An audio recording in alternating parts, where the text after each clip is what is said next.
Dios los bendiga, amados hermanos, en esta hermosa mañana del día viernes, 3 de octubre. Les habla el profesor Dan. Les mando muchos saludos desde el sur de Buenos Aires. Cuando estaba preparando la clase sobre Daniel capítulo 11 y capítulo 12, me encantó mucho recordar las fechas en las cuales Daniel fue llevado cautivo. Fue en el 605 a.C., a la edad de 15 años. Y el capítulo 11 fue probablemente escrito alrededor del año 530 a.C., es decir, tendría alrededor de 90 años. Y el fin de Antíoco IV fue alrededor del 163 a.C., desde Cristo. Y se caracterizó por perseguir judíos.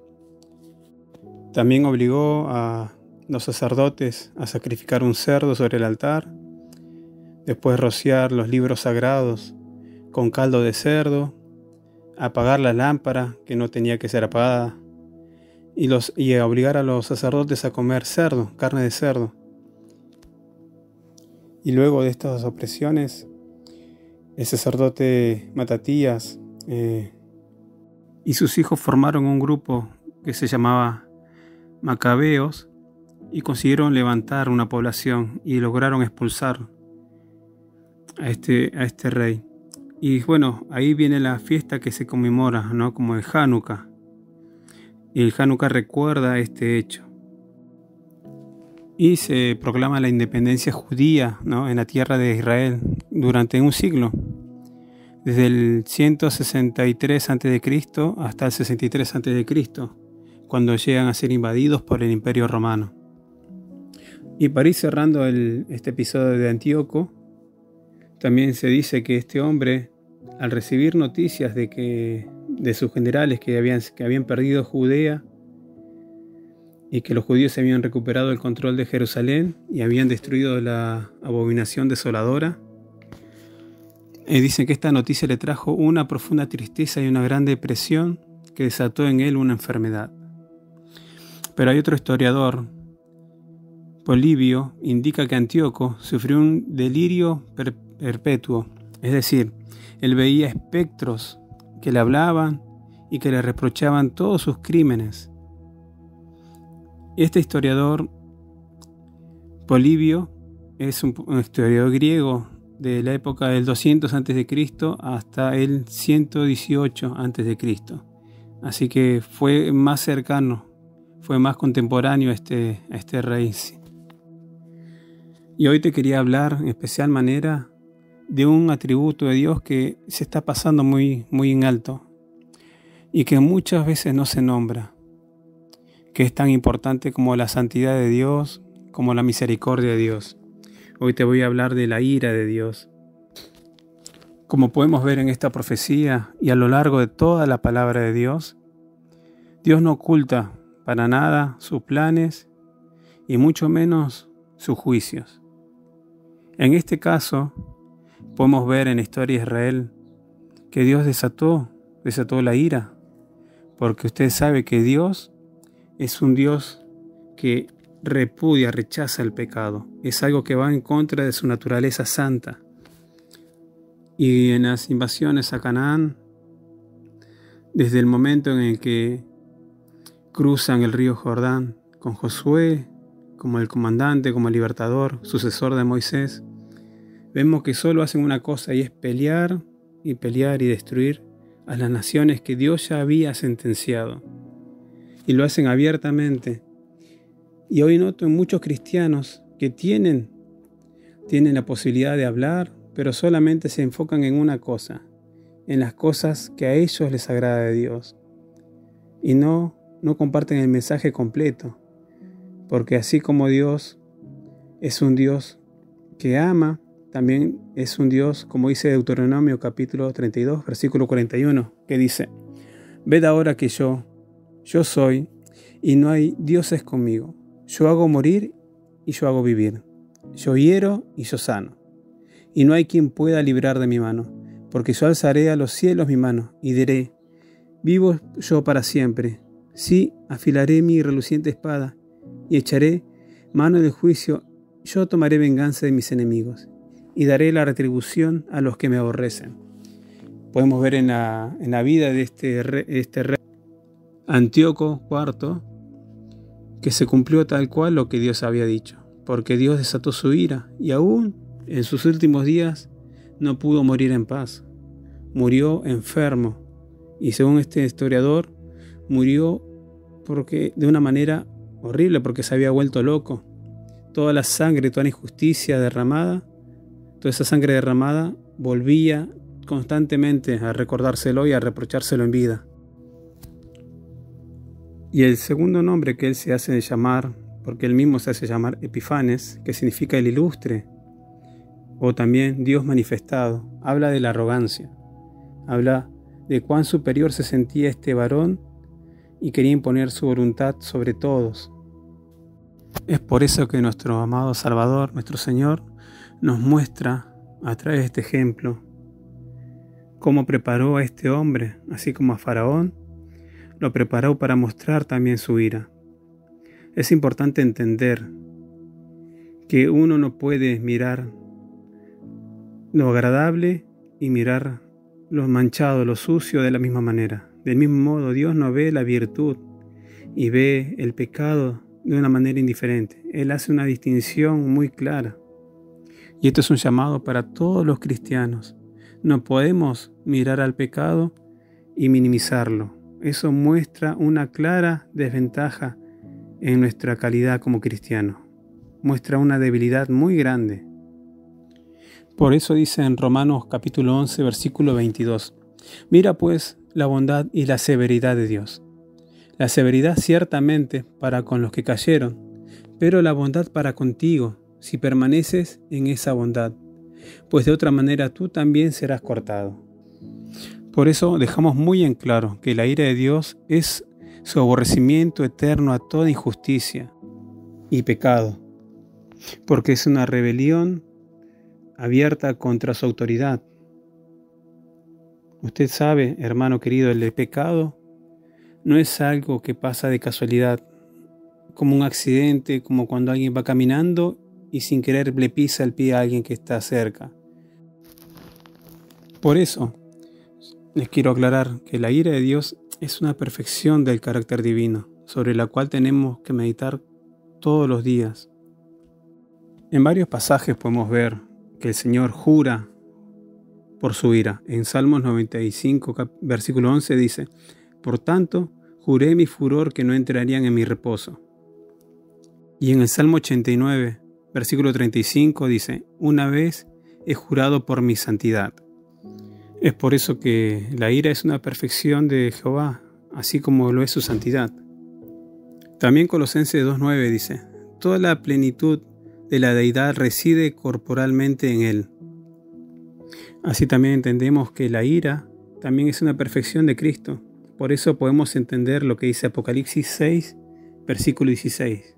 Dice: y decían a los montes y a las peñas: caed sobre nosotros y escondednos del rostro de aquel que está sentado sobre el trono y de la ira del Cordero. Ya el Daniel capítulo 10, 11 y 12 es como una pequeña introducción a lo que va a ser Apocalipsis.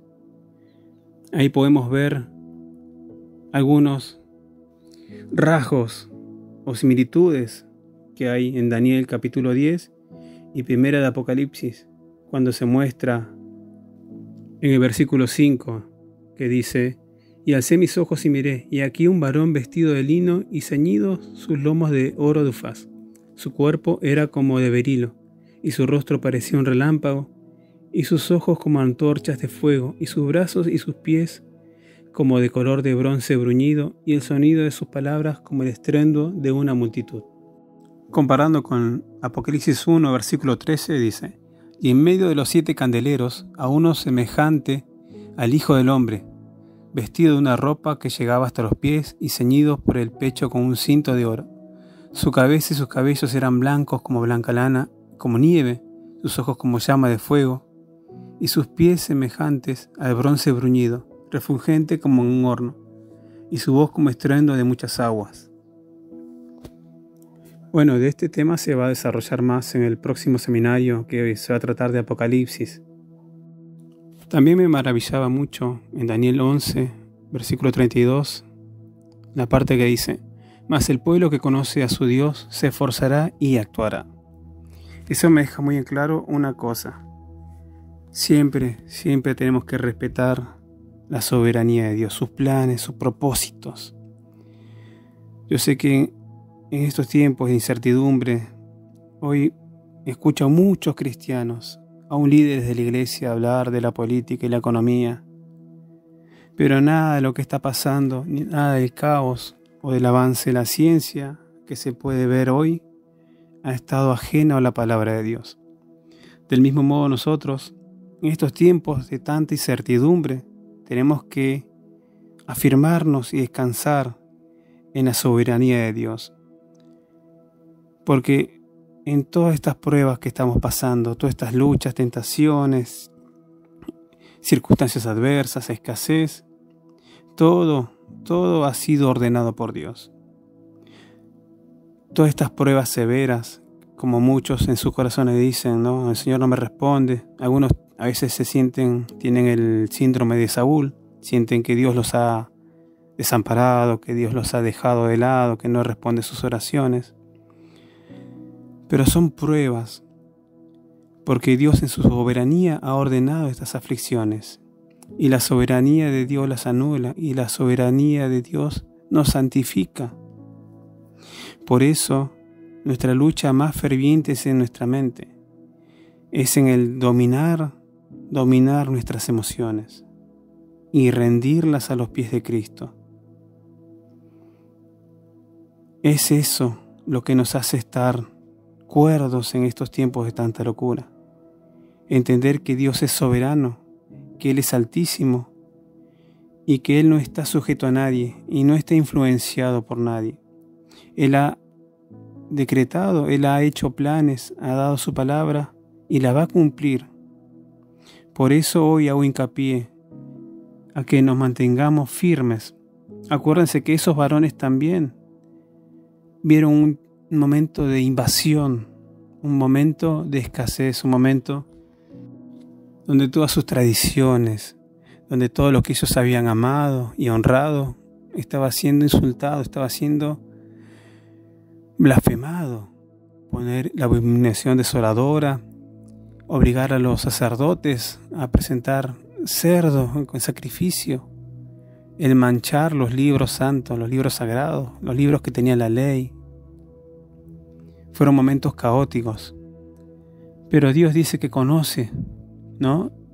El pueblo de Dios, que lo conoce a Dios, se esforzará y actuará. No son momentos para encerrarse, no son momentos para pensar qué hubiera hecho, si hubiera hecho tal cosa, si hubiera pensado mejor. He escuchado a siervos incluso decir, si hubiera seguido estudiando, no pasaría estas circunstancias. Pero estás en el lugar donde Dios quiere que estés. Si Dios te ha dado un ministerio, Dios te ha dado una responsabilidad, tenés que abrazarla y tenés que seguir actuando. No podés pensar que lo que te está pasando está lejos de los planes de Dios, o que esa situación que te está ocurriendo, esta dificultad, lo desborda a Dios y que en este momento Dios está pensando cómo ayudarte, cuando Él ya tiene trazado toda tu vida. Dice Salmo 135, versículo 6. Todo lo que Jehová quiere, lo hace, en los cielos, en la tierra, en los mares y en todos los abismos. Lo que también lleva a no bajar los brazos y tomar una forma pasiva y decir, bueno, Dios cumplirá sus propósitos en mí en el momento que Él quiera hacerlo, cuando no es así, porque Él también exige que actuemos. La soberanía de Dios también va acompañada con la responsabilidad de nosotros, la responsabilidad humana, la responsabilidad de cada creyente. Si Dios hubiera querido, hubiera puesto a Adán en una forma eterna, una forma que no fuera débil, sino hubiera sido inmutable. Pero el Señor puso condiciones. Podía elegir obedecer o podía elegir no obedecer. Él era responsable ante Dios por la ley que su creador le había dado. Él era responsable y fue probado bajo las condiciones más favorables. Y el Señor no lo hizo porque era lo correcto hacerlo de esa manera, sino que fue correcto porque fue Dios quien lo hizo. Entendemos que su voluntad es suprema y no se puede aplicar en Él el yo tengo derecho. Cuando muchas veces los cristianos oran, yo decreto, yo declaro, yo rompo, cuando las circunstancias no nos agradan. Pero dejamos claro que entendemos que todo lo que Él hace es lo correcto, aunque no lo entendamos. Por eso recordamos lo que dice Isaías, capítulo 45, versículo 9.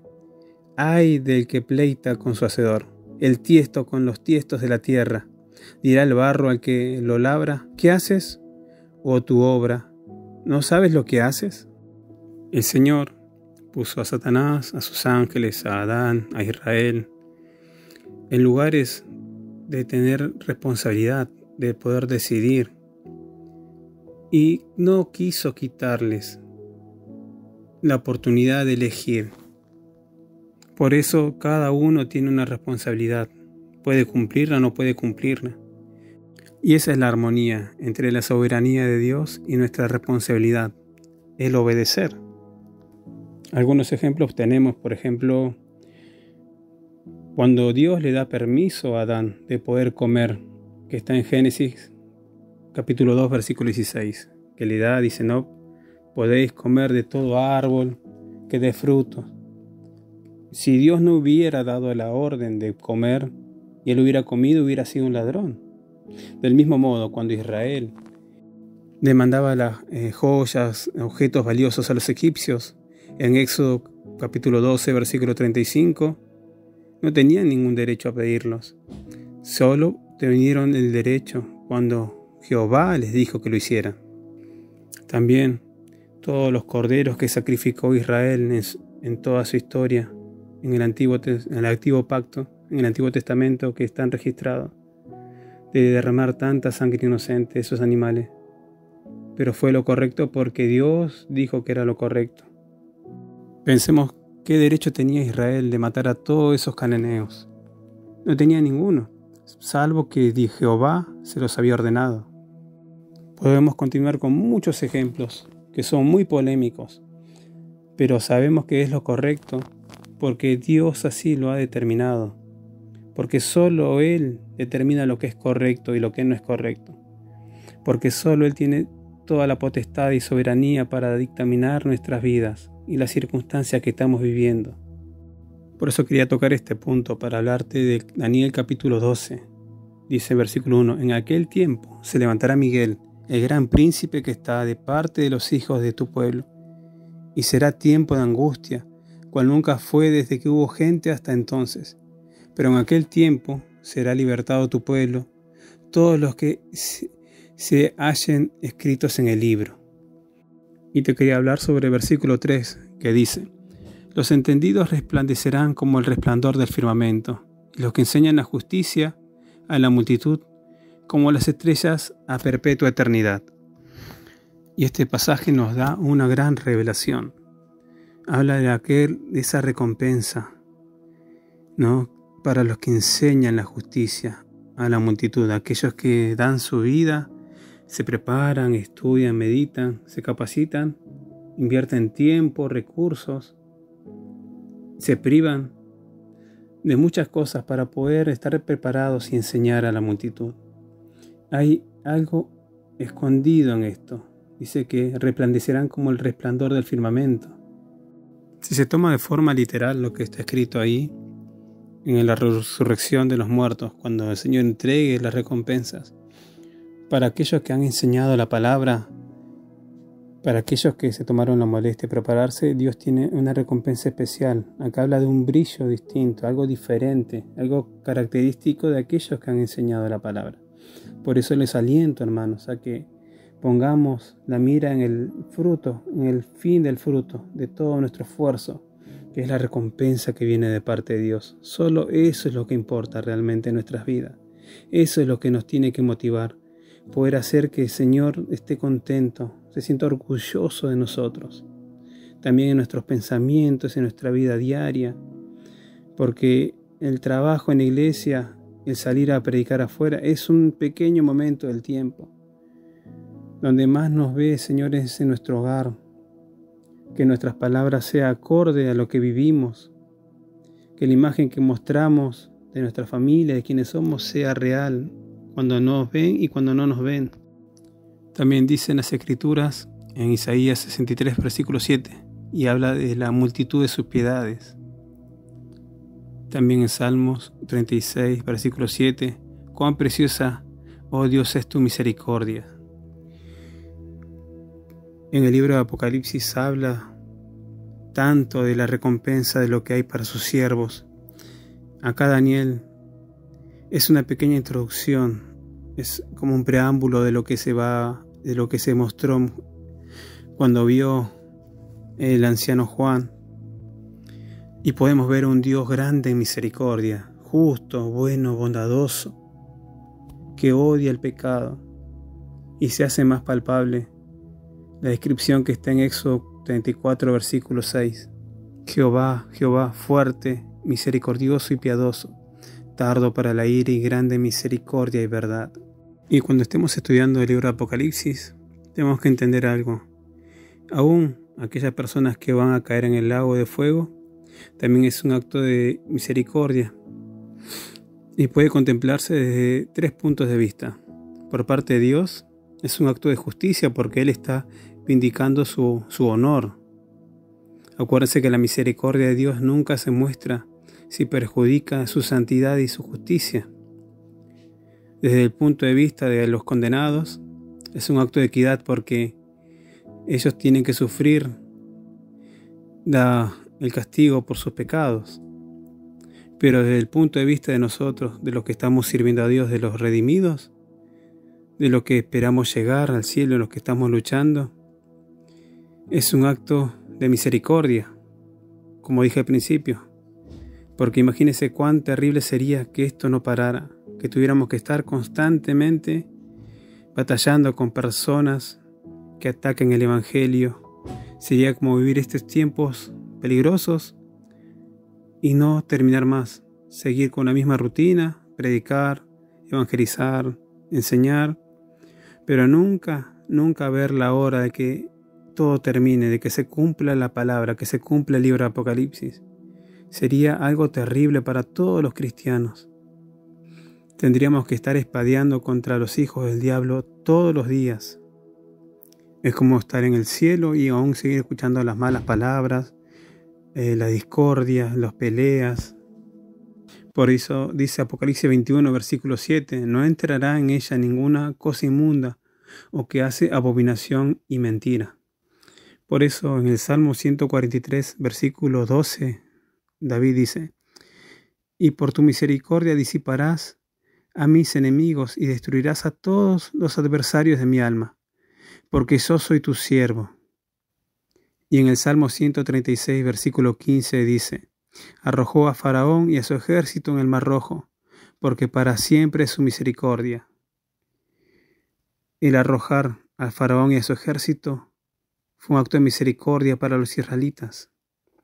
Por eso en Apocalipsis 19, del 1 al 3, dice, oí una gran voz de gran multitud en el cielo que decía, aleluya, salvación y honra y gloria y poder son del Señor nuestro Dios.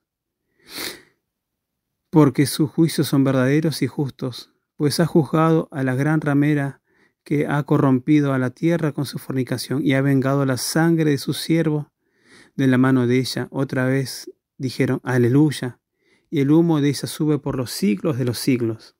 Por eso es tan terrible el engaño que tienen los incrédulos, que piensan que Dios no sería, dicen, no, Dios no me va a castigar o Dios no creó el infierno para mí.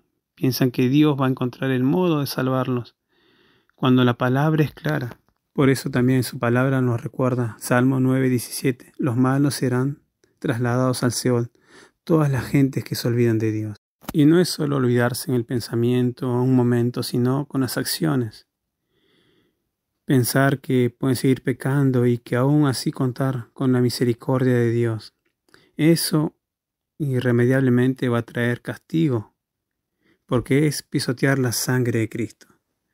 Bueno, queridos estudiantes, hasta aquí es la clase. Les mando un fuerte abrazo. Cualquier pregunta, cualquier duda, háganmelo saber.